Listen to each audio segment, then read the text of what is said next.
Welcome to Tapforms Pro. This video will demonstrate how to use the Database Documents window. The Database Documents window is the place you'll see when you first launch Tapforms Pro.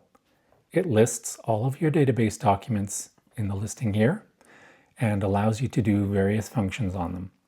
For example, we can add a new database document. We can access the iCloud download button, where we'll see all of the different documents we've previously synced with iCloud. You can delete a database document or move it to the trash.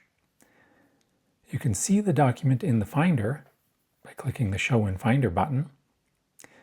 You can share a document with another device on your network using AirDrop.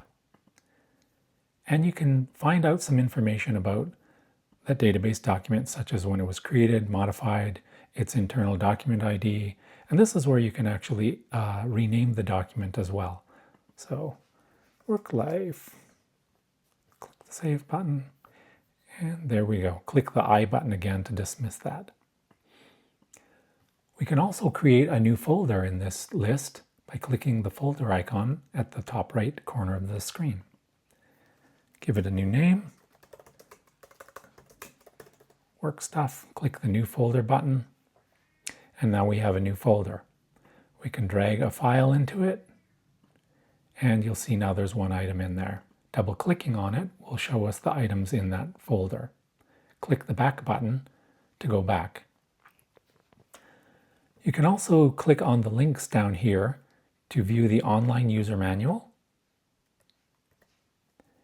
the new video tutorials YouTube channel for Tapforms Pro. You can email Tapforms support, and you can visit the support forum on tapforms.com and post questions here and interact with the wider Tapforms community. There's one other thing that the Database Documents window can do, and that has to do with the new App Settings window. Click the Tapforms Pro menu and select App Settings. You can now change the Database Documents folder location.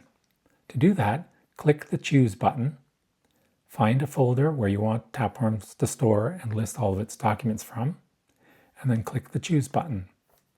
When you close the window, you'll see now the folder is a little different. It's showing a different set of documents. If you want to reset it back to the other location, the default location, bring up the App Settings window again, and then click Reset to Default. And now you'll see all of the default documents are there. And that's pretty much it. That's the Database Documents window.